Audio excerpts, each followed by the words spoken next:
Hola, hola, ¿cómo están?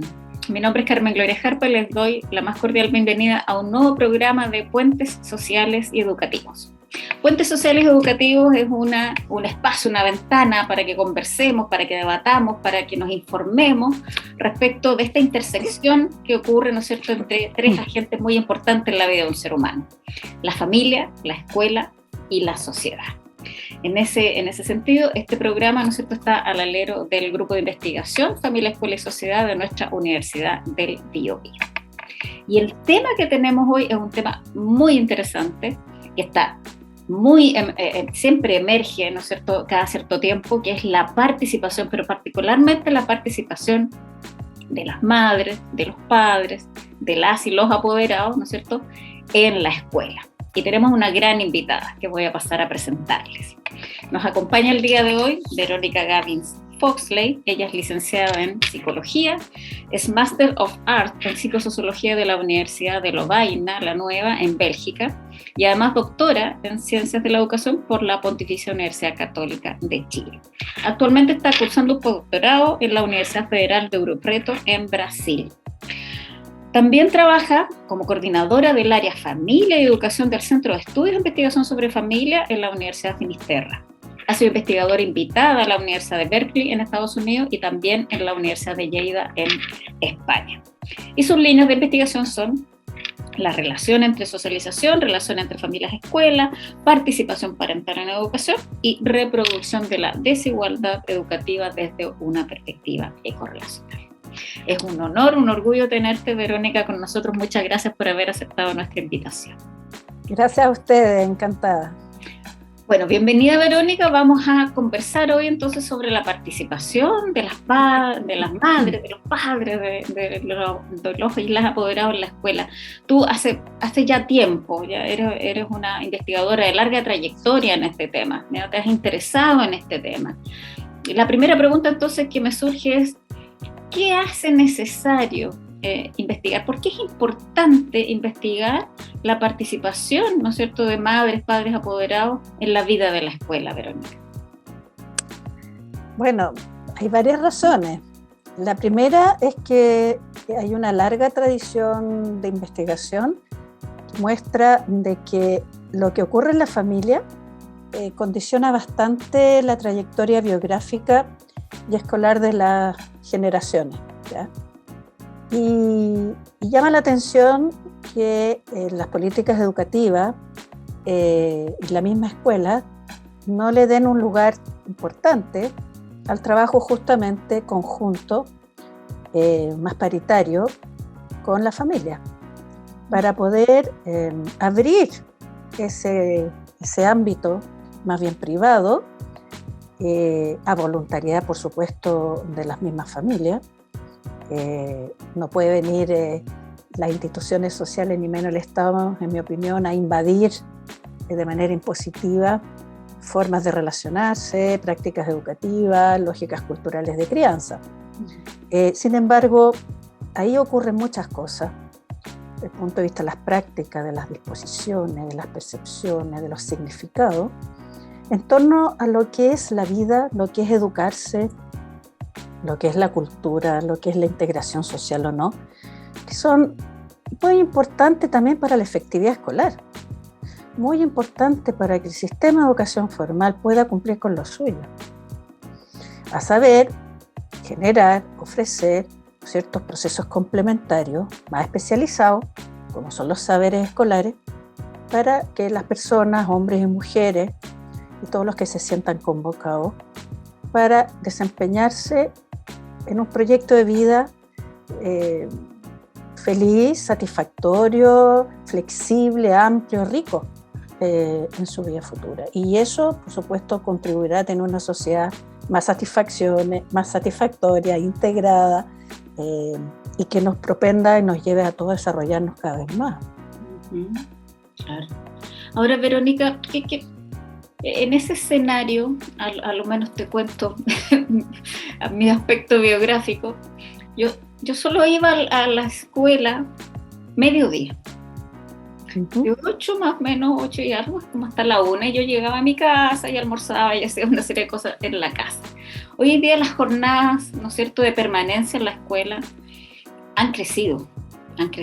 La jornada escolar completa era una apuesta que de alguna manera, en mi opinión, tal vez perdió un poco el rumbo, que tenía que ver con la posibilidad de que el niño estuviera más tiempo en la escuela, pero no más tiempo en la escuela, ¿no es cierto?, necesariamente recibiendo contenidos, sino que trabajando en la escuela, haciendo las tareas tal vez en la escuela, resolviendo algunas cosas, teniendo una vida de colectivo y también en algunos casos por nuestras desigualdades, ¿no es cierto?, una cierta protección también, entendiendo que gran parte de las madres hoy en día en Chile trabajan. El que se permanezca más tiempo en la escuela, ¿tiene alguna relación con más o menos participación de las madres, de los padres, de los apoderados en la escuela?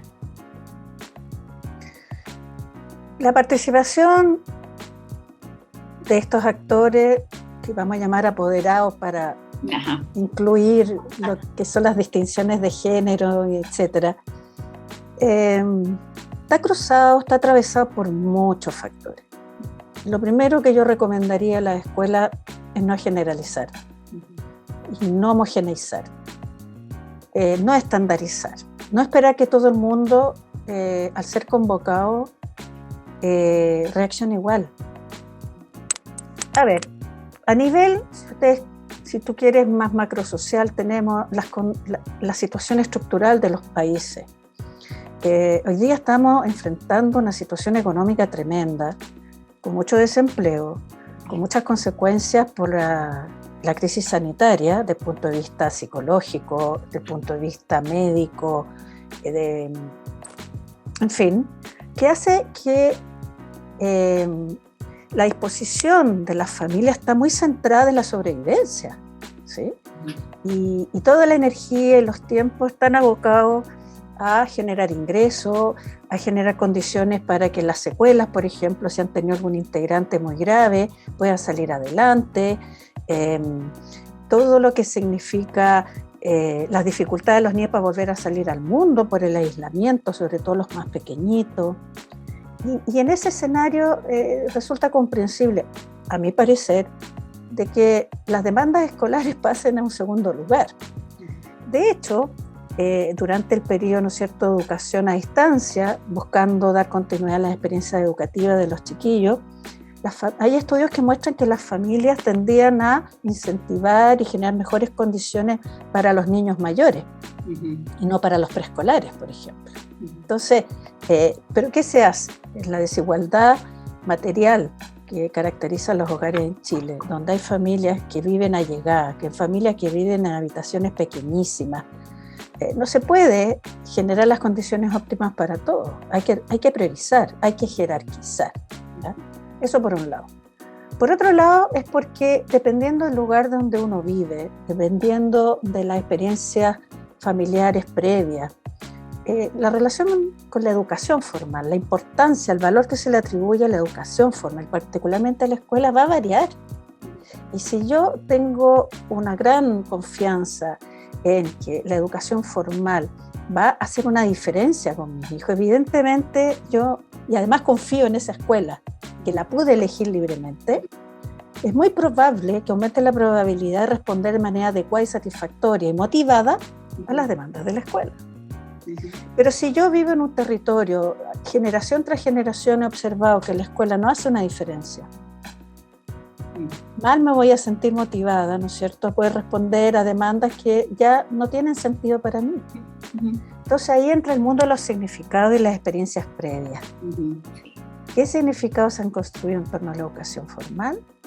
Y el lugar que puede ocupar la escuela en favor de la trayectoria biográfica, ¿no es cierto?, educacional de mis hijos. Y por último está las relaciones mismas que se construyen con la escuela. Ya no es la historia, es el presente. Y ahí algunos estudios que hemos hecho muestran que el modo en que los docentes, los profesionales de las escuelas tratan a las familias, si finalmente la familia también pudo satisfacer su preferencia por determinada escuela, matriculando efectivamente a sus hijos en esa escuela su preferencia, va a construir un ambiente de relaciones entre familia y escuela, entre docentes y apoderados, que amplifica las buenas disposiciones de ambas partes. Cuando uno construye un ambiente que aumenta, motiva disposiciones, vas a tener mejores aliados, mejores cómplices, mejores socios, como les quieras llamar, para trabajar juntos en favor de ¿qué? Construir un ambiente educativo y cultural que estimule, que levante, que optimice todo el potencial, no solo de nuestros hijos, sino que también del colectivo curso, del bien común, ¿no? Correcto.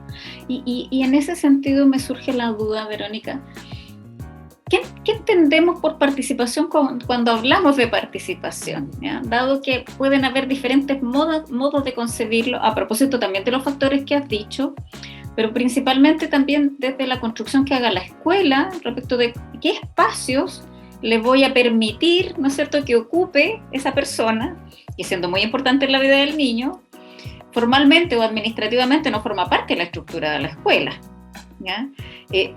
¿Qué se entiende por participación de la escuela? ¿Hay como niveles de participación? ¿Pueden haber niveles más bajos de participación, más altos de participación? ¿Cómo lo ves tú en tu rol de investigadora? Bueno, es una gran pregunta que los académicos no hemos resuelto, diría yo. Yo ahora estoy haciendo una sistematización de investigaciones latinoamericanas en el tema y me ha sorprendido mucho encontrar el uso indistinto entre conceptos de participación, involucramiento y prácticas educativas parentales, por ejemplo. Se usan como sinónimo a lo largo de los textos, a lo largo de las investigaciones. Sin embargo, cuando uno acude a la corriente principal teórica que está a la base de estos conceptos, uno se da cuenta que significan cosas bien distintas. Si yo me centro en tu pregunta inicial, participación, en general en Latinoamérica se relaciona con, digamos, formar parte de la toma de decisiones de las instituciones. ¿Ya? Ajá. Y ahí, claro, pueden haber niveles de integración o de involucramiento en los procesos de toma de decisiones. Y ahí hay varios modelos que se usan, y entre ellos hay uno que construimos con Guido Flamey y Francisca Morales el año 98, que permitió y fue utilizado como marco para la política de participación de padres en nuestro país, que se actualizó el año 2017. Pero hay otros modelos también que uno pudiera emplear para ver el tipo de niveles de participación.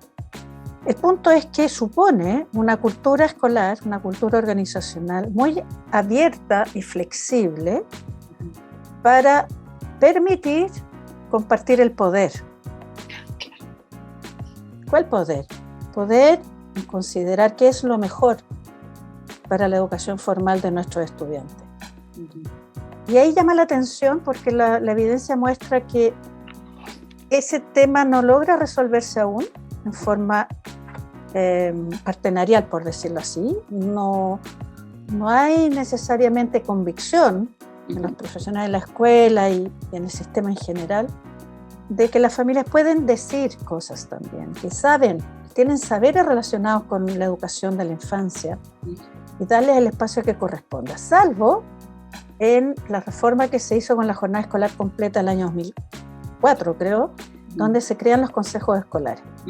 Y recientemente están los consejos de educación parvularia, donde se supone que hay representantes del estamento para poder participar en igualdad con los directivos, etcétera, y otros representantes de los estamentos de la escuela. Es decir, hay una cierta apertura a integrarlo estructuralmente en el sistema. El punto es que cuando uno mira las investigaciones de quiénes son esos representantes, uno ve que detrás no hay organización representativa, legitimada. Por lo tanto, uno se pregunta cuál es la legitimidad de la voz que está ahí presente en esas decisiones respecto al estamento propiamente tal. Y ahí hay harto trabajo que hacer todavía. Y por otro lado, cuando uno revisa, por ejemplo, ciertas actas de consejo escolar que están ahí en internet, de colegios importantes, incluso emblemáticos, uno se da cuenta de que las relaciones que se construyen, el tipo de debate que se construye en esos consejos son unidireccionales, es decir, desde los profesionales de la escuela hacia las familias. Ya lo más una consulta general respecto como una opinión de lo que ahí se va, digamos, deliberando, pero no necesariamente se participa con voto. Ajá. Y en eso la ley limita la posibilidad de voto efectiva, salvo que los sostenedores lo acepten. Y yo creo que ahí hay mucho que seguir andando. Ahora, tenemos los servicios locales de educación, donde normativamente se exige una mayor, digamos, relación más partenarial entre ambos. Hay que mirar con interés qué es lo que se está produciendo efectivamente ahí. Ahora, al menos en las experiencias que a veces uno reconoce entre tus pares, tus amigos, tus colegas de trabajo, el nivel de participación que a veces uno vive como apoderada es que te llaman a las reuniones de apoderados. O que hay un centro general de padres que reúne recursos a veces, no sé, para comprar un aire acondicionado o una estufa. Pero ese es un nivel decisional estrecho, ¿ya? ¿A qué se aspira desde la literatura respecto de la participación efectiva de los apoderados en la escuela? ¿Tiene que quedar en ese ámbito más doméstico, administrativo? ¿Hasta dónde puede avanzar la participación en las decisiones de los apoderados? Mira, yo creo que ahí hay que plantearse, depende de la pregunta siguiente, ¿qué se pretende lograr? Podemos reflexionar respecto a el alcance de la participación de los padres. Por ejemplo, si uno lo mira desde la efectividad escolar, la lógica clásica de resultados escolares, como era lo que ha colonizado, digamos, la narrativa de la política educativa y la reforma educacional en los últimos años a través de los resultados de las instituciones escolares, que ahora está en discusión, ¿cierto? Pues bien, la literatura, la investigación, y ahí está el CIAE y otras instituciones que han aportado información valiosísima, muestran de que en realidad no hay un solo modelo de participación, que el énfasis de la efectividad escolar está en la gestión, está en la calidad de los profesores, está en el currículum, pero sí en el clima, en un clima de relaciones, en un clima que permite el sentido de pertenencia, la convicción, la confianza en la institución. Bueno, eso exige ir más allá de las reuniones de apoderados, exige inversión pública importante en organizar al estamento y hacer una organización, entre comillas, política, para que participe en la gestión de la escuela. No lo sé. La evidencia no muestra algo absoluto respecto de eso. Pero si yo pienso, por ejemplo, en la desigualdad educativa intraaula, bueno, ahí a lo mejor nos remitimos solo a las reuniones de apoderados, solo a las entrevistas, solo al microcentro que se produce a nivel del aula, y hay un trabajo colegiado entre los profesores de asignatura, su profesor jefe y todos los apoderados del curso, orientado al bien común, sea para lo académico, sea para lo no académico. Simplemente ahora, por ejemplo, hacer algún proceso transicional de integración post-pandemia, de contención emocional, que permita generar las condiciones socioafectivas para que los niños puedan empezar a abrirse a la posibilidad de interiorizar saberes más especializados. A lo mejor el centro de padres, el consejo escolar no tiene mucho que hacer ahí, o a lo mejor sí. Entonces depende de lo que pretendas lograr. Y vuelvo a la reflexión inicial, o sea, mi opinión es que no se puede generalizar, no podemos homogeneizar ni estandarizar, ¿no es cierto?, decisiones, medidas de participación de padres. Pero sí hay que manejar, ¿no es cierto?, con mucha claridad qué necesidades tiene la escuela, y ahí las familias también tienen sus impresiones. Claro, sí. Porque son agentes educativos complementarios en ámbitos particulares, si tú quieres, pero están colaborando simultáneamente con la escuela en los procesos de desarrollo de la infancia. Por lo tanto, ven, observan, reflexionan, sienten y significan muchas cosas. Eso se echa en falta. Más escucha de parte de las instituciones hacia las familias. Y bueno, nuestro país, por lo menos a nivel del ciudadano, está levantando la demanda de más escucha en ese sentido. La escuela no está exenta de esa misma demanda social. Como en ese escenario, bueno, no sé si has explorado eso bueno, yo sé que la literatura sí, respecto de estas brechas, ¿no es cierto?, sociales, de esta segmentación educativa fuerte que tiene la sociedad chilena, en términos de la calidad, ¿no es cierto?, de las escuelas, de los colegios. ¿Hay diferencias de participación a favor, por ejemplo, tal vez de los apoderados de clase alta, si lo pudiéramos decir así, respecto de aquellos tal vez de familias más pobres? ¿Participan menos o no tiene relación eventualmente el nivel socioeconómico con la participación en la escuela? Sí, hay diferencia y se explica por muchas razones. Los estudios que hemos hecho y otros colegas en la elite es que hay más participación en tanto existe el interés de fortalecer redes sociales, no necesariamente buscando mejoramiento escolar o mejoramiento académico de los colegios. El colegio ocupa un lugar más dentro de toda una cadena muy compleja de sistemas educativos formales y no formales para la optimización del desarrollo de los hijos, ¿no? Orientado a la optimización de lo cognitivo, lo cultural, lo físico, etc. Entonces es importante ir al colegio para estrechar lazos sociales que puedan. Yo tengo frases textuales de apoderados que me han dicho, bueno, porque uno nunca sabe si mi hijo los va a necesitar después. Entonces hay una como disposición estratégica importante de inversión de largo plazo. ¿Ya? Hay algunos autores que han planteado que la estrategia educativa parentales van en esa línea. Son lógicas, no necesariamente conscientes, pero que buscan invertir una herencia digna para los herederos, diría Bourdieu. Y hay diferencia ahí entre grupos sociales. En los sectores más desaventajados, donde las familias, no todos los integrantes han logrado terminar su escolaridad, incluso de enseñanza media, es más difícil encontrar básica incompleta. Todavía hay apoderados que lo tienen en sectores más aislados, etc. Bueno, ahí hay mucha ilusión con lo que la escuela puede aportar. Y el involucramiento, van a las actividades de la escuela, participan mucho, pero yo diría que en una lógica como de delegación. Ahora, sorprende porque muchos profes se quejan de eso, cuando yo lo leo como una confianza máxima hacia el trabajo que puede ser la escuela. Ahí es donde uno dice, y Héctor Cárcamo ha trabajado mucho eso, la comunicación entre familia y escuela es muy importante para conocer bien las expectativas y disposiciones de cada uno respecto al lugar que cada uno ocupa para el desarrollo infanto-juvenil.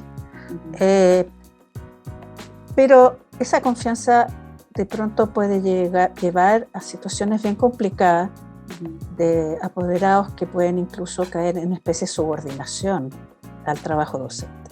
Y eso es complicado. Donde a través de las tareas escolares, por ejemplo, se pide que los padres apoyen mucho en el hogar, cuando son padres que no conocen, no tienen el desarrollo, digamos, de alfabetización que les permita incluso comprender las instrucciones en las tareas muchas veces. Exactamente. Entonces ahí uno dice, bueno, participación de padres en el hogar, pero no ir a ser contraproducente para el trabajo docente de aula. Donde están los expertos en la educación finalmente. A nivel de la clase media es muy interesante porque hay ahí una lógica más credencialista, por decirlo así. Se está la convicción de que la certificación es relevante. Y eso hace de que en lo académico exista un involucramiento importante. Pero al parecer, por lo menos para el caso de Chile, algunos autores muestran más bien en la lógica individualista y la competencia con los pares que en una lógica de búsqueda de bien común y de equidad. Ahí yo creo que hay tarea pendiente y que puede estar atravesando también los otros grupos socioeconómicos, ¿ya? Menos conocimiento tengo, por ejemplo, con los pueblos originarios. Claro. Pero sí hay grupos de investigación, en la UNCE, por ejemplo, dirigido por nuestra reciente Premio Nacional de Educación, Norfe Ibáñez, que han estudiado los patrones educativos de las familias mapuche y cómo eso se confronta con la expectativa y las demandas escolares. Y eso es muy interesante porque también pone en situación las diferencias culturales y las dificultades que las familias mapuche encuentran para sentirse acogidas en su modo particular, convicción que tienen de cómo educar a los hijos. Incluso más, el modo de enseñar y aprender, y esto a partir de estudios etnográficos importantes de un año más en los hogares, muestran un desarrollo cognitivo de la infancia distinta a los modos de aproximación que exige la escuela a los niños. Entonces ahí nos enfrentamos a una importancia central de hablar sobre eso para optimizar más que, como diría Bourdieu, violentar aquello que se está construyendo en otros mundos culturales. En este caso, las familias mapuches respecto a la escuela chilena, entre comillas. Exacto. Y la búsqueda ahí debería ser situar más, ¿no es cierto?, las prácticas educativas, particularmente cuando se trata de algún tipo de pueblo originario, porque habitualmente nos conocemos bastante más a la realidad del mapuche, pero finalmente nuestro país también tiene otros pueblos originarios que sin duda también tienen que ser visibilizados, que es un poco la demanda, ¿no? Que es reconocer efectivamente sus propias prácticas y el mantenimiento de algunos patrones culturales que ellos quieren establecer como propios de su cosmovisión o su manera de ver el mundo. Eso es muy interesante. Sí. Y Verónica, hoy en día, entendiendo que hemos vivido igual un par de años histórico en el planeta, no habíamos tenido una situación pandémica mundial, a lo menos esta generación de seres humanos no la habíamos vivido. Estuvimos en confinamiento, después en desconfinamiento, las demandas, ¿no es cierto?, sociales en general, hay una ebullición mundial respecto de eso. En el contexto actual y todas estas considerando, ¿cuáles son los desafíos, ¿no?, que enfrenta la escuela, que enfrenta la familia respecto de poder construir estos puentes entre ellos para favorecer finalmente el desarrollo humano de niños, de niñas, de adolescentes? ¿Cuáles son los desafíos? Mira, estoy en eso, pensándolo. Sí. Justamente porque esta es una situación inédita, muy extraña, y que todavía estamos ahí en una situación que no es muy clara si podemos decir que está superada, ¿sí? Yo sí te diría lo que ojalá evitáramos hacer o redujéramos la importancia de hacer, es que no podemos ponernos negacionistas de que hubo encierro 2 años. Y eso construye un modo de estar, de sentir, de creer, de relacionarse distinto entre las personas. Del micromundo íntimo, privado, con todo lo bueno y malo que eso tuvo, con todo lo bueno y malo, tiene que abrirse a ser conversado. Exige ser elaborado en conjunto con la escuela. Es el primer paso. Negar eso y suponer de que podemos retornar a clase con el currículum de siempre, con las didácticas de siempre, con las condiciones institucionales de siempre, es delicado a mi juicio. Porque niegas una experiencia que construyó significados distintos y que va a hacer que la aproximación, valoraciones que se haga de los saberes institucionales puedan ser distintos. Y el involucramiento, el deseo, el disfrute, el goce de los estudiantes hacia el aprender escolar puede ser distinto hoy que antes. Y eso es muy delicado para el tema de asegurar un buen desempeño o frustraciones o incluso la deserción escolar. No solo de parte de los estudiantes, sino que también de las familias. Yo creo que esta experiencia significó para muchas familias una oportunidad, nuevas valoraciones de su capacidad de liderar los procesos educativos formales de sus hijos. El homeschooling está adquiriendo mucha fuerza. Bueno, ¿es la estrategia que conviene para nuestras nuevas generaciones? ¿Cuáles son sus ventajas? ¿Cuáles son sus desventajas frente a ir a una escuela fuera de tu casa, con otras características, con otro tipo profesional? Bueno, son temas que hay que discutir, analizar, para proyectar lo que va a ser las inversiones futuras, dado que los estudios muestran de manera elocuente que retrocedimos en desarrollo y aprendizaje de nuestros estudiantes. Sí. Y además retrocedimos aumentando la brecha entre grupos. Entonces, hemos vuelto como a foja cero. Estoy pensando en los 90, que fue como el momento en que empezó a hablarse ya no tanto de cobertura, sino de calidad y de equidad educativa, ¿verdad? Yo pienso por ahí, la verdad es que todavía no tengo elaborado una reflexión más profunda sobre eso como para responderte qué desafíos vienen de manera más concreta. Es claramente un pendiente, ¿no es cierto?, a mi modo de ver, porque pareciera que nos hemos acostumbrado a poner el piloto automático, ¿no?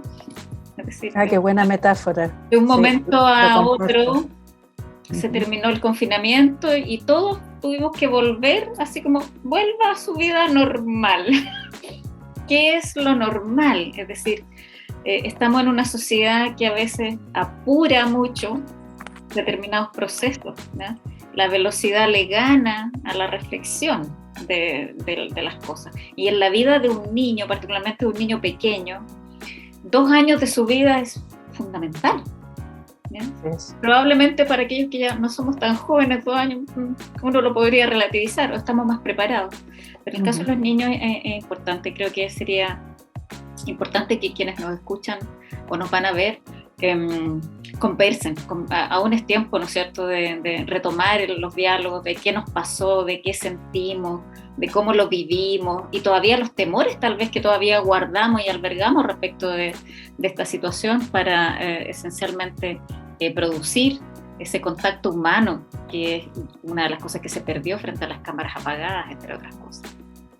Y yo pondría en primer lugar a los niños y las niñas. O sea, escucharlos a ellos primero. Y no solo los profesores en las actividades de aula, sino que ser oídos por sus padres. La multifuncionalidad que se produjo a nivel intrafamiliar en los hogares, tal vez, no lo sé, en algunos hogares pudo haber estrechado las conversaciones y las relaciones parentofiliales, pero en otras tal vez la convivencia se centró en responder a necesidades, pero no a estar y construirse juntos. Entonces, qué ganas de saber qué les pasa a los niños y las niñas y los jóvenes, qué les pasó, y escucharse de ambas partes, y desde allí entonces los adultos tal vez poder reflexionar y tomar decisiones. Pero hoy día los jóvenes son muy conscientes, son mucho más conscientes y capaces de expresar y con deseo de expresar lo que necesitan, lo que son, lo que quieren. Y quizá hay que construir la mesa de 3 patas ahora. y no ser tan adultocéntricos en la toma de decisiones educacionales. Incluir al niño, a la niña, ¿no? Verlo. Porque tal vez ellos nos pueden decir cómo seguir. Exactamente. Porque de su motivación también depende lo que se vaya construyendo. No de los padres, depende de que el chiquillo tenga ganas. Que se convenza que esto sirve y que es entretenido, que vale la pena sacrificarse, levantarse a las 8 de la mañana, estar hasta las 5 de la tarde, trasladarse en las distintas regiones, en distintos transportes. A veces hay chiquillos que caminan horas para llegar a su escuelita. Bueno, que valga la pena. Que ellos nos digan cómo. Así es. O tal vez que valga la alegría, ¿no? Debería valer una alegría. El estar en la escuela, disfrutar la escuela, vivir con los compañeros y compañeras distintas experiencias, disfrutarlo, como dices tú. Es decir, qué interesante sería que aprender fuera placentero todo el tiempo. Lo haríamos más, ¿no es cierto? Y más seguido, seguramente. Verónica, ha sido una conversación tan rica, que fluyó tanto que, ¿no es cierto?, se nos ha pasado volando el tiempo. Yo te agradezco nuevamente que nos hayas dado este espacio, posiblemente tal vez, ojalá en un futuro te volvamos a tener para seguir hablando de estos interesantes temas cuando tú hayas terminado esa reflexión sobre la educación, nos lo cuentes, por ejemplo, ¿no? Bueno, muchas gracias a ti. Despedimos entonces el programa de hoy, te agradecemos nuevamente, nos vemos en alguna otra oportunidad. Y a quienes nos ven y nos escuchan también nos despedimos hasta un próximo programa.